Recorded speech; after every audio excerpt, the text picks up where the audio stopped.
Hello, everybody. Let me just talk about the Oval. I didn't take my notes because I was so engrossed in the scenes where Priscilla just tortured Victoria. So Victoria was in her bedroom, and Priscilla just walked up in there like she owned the place, and she is torturing her, and it is great. And there's nothing she can do to stop her. And Priscilla basically was like, "You think you can fire me? Yeah, not gonna happen." And so once Hunter came in the bedroom, of course Victoria is gonna complain to him. You need to fire her. You need to fire her. And Hunter's like, no. Of course he's not gonna fire anybody who makes Victoria miserable. I mean, that's a plus for him. And also, he told her she has a right to be angry with you for sleeping with her husband. Um, and so Victoria, she decides that she's going to get bad and have Priscilla physically removed. And she brings Sam and Alonzo out to do that. And Priscilla's like, no, you're not going to touch me. I'm staying here. And while all this is going on, Priscilla just randomly says, the telephone's ringing. And there was no phone ringing, but a few seconds after that, the phone rang. And Richard answered it, and he's like, ma'am, you're going to want to take this. It was Victoria's father. And he basically told her, you leave Priscilla alone. She's the protection you have there in the White House. So basically, Priscilla is the mole.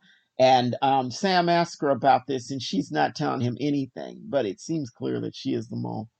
And she's like, I've worked in here longer than you have. So Priscilla seems pretty well connected, because she says I'm not just the cook.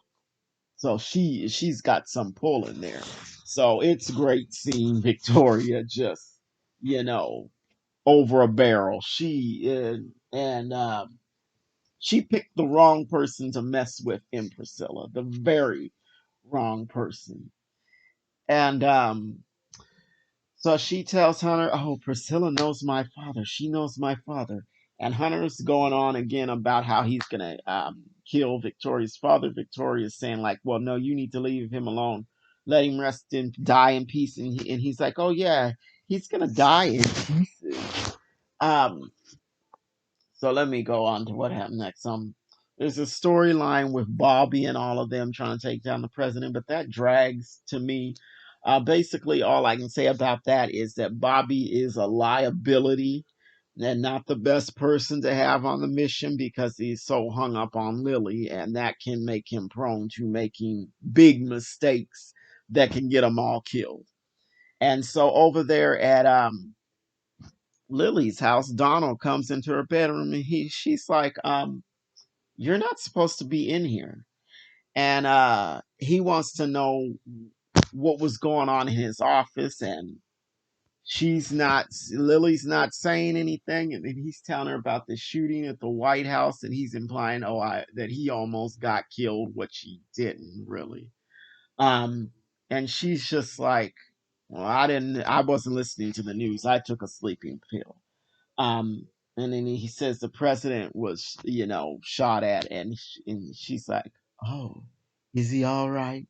I mean, just in a tone that's like, "Oh, like who? I don't really care," but I'm just gonna say this sarcastically because it's fun to be sarcastic.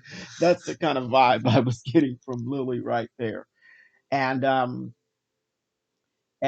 speaking of Donald, there was this scene he had at the White House with Alan, and Alan was trying to he's saying, "Well, I want to help protect you. So I know you and Kyle are in love. So be honest with me and I can help protect you." And Donald flips this whole thing around into, do you want to kiss me, Alan? And Alan's like, "No, I'm not into that." And he's like, "Well, then why are you flirting with me?"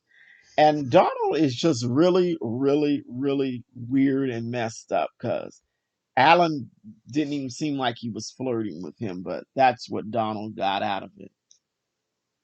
So, what else happened? So let me just talk about Dale because he is a victim of Donald. So he's in the hospital, and Sharon stayed with him, and Kareem was trying to get her to go, and she's like, "No, I'm not going anywhere." She just tells him, "You know what? Go home, go home." And then she gets a call from Barry, and Barry is high, just smoking. He's like, "I'm sorry," and she's like, "You do this all the time." And he's like, "Come home."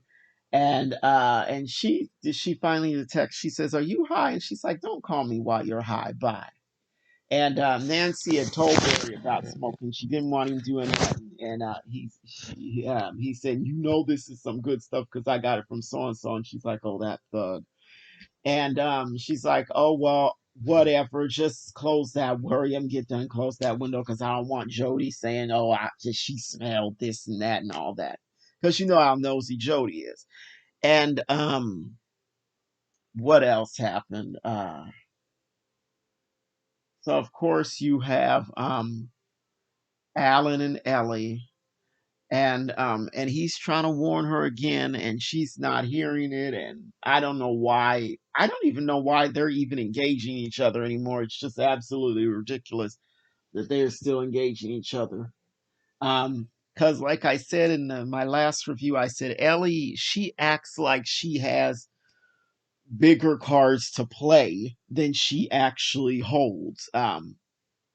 She's not aware of what actual danger she's in, because he was trying to warn her about Jason running around in the halls and stuff, because of course Jason, he's still on this thing about without, "Oh, I thought we were friends, why did you hit me," and all that.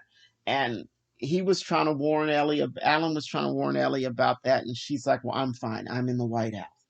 And the person who is not fine is Alan, because he goes home, and some thug that Victoria uh sent over, just he hits him, I think it was with a baseball bat, and he's beating him up, and he's like, "I was told to come here and beat you until you did what you as you were told." And at first Alan was like, "You're not gonna beat nobody with your short self, get out here." But Alan's in big trouble. So um I'm trying to think if I missed anything. This is a really, really short review because I didn't take my notes. Okay. I think I covered just about everything because really a lot of the episode was monopolized by Priscilla just being revealed as the mole. And she knows everything. She's the one that was feeding all the information back to the dad, Victoria's father, because it's like, well, how would anybody know about this stuff? How would they know? And so it was Priscilla. So just a real quick review. Tell me what you thought of the show. Like, comment, and subscribe, and I will see you the next time. Bye.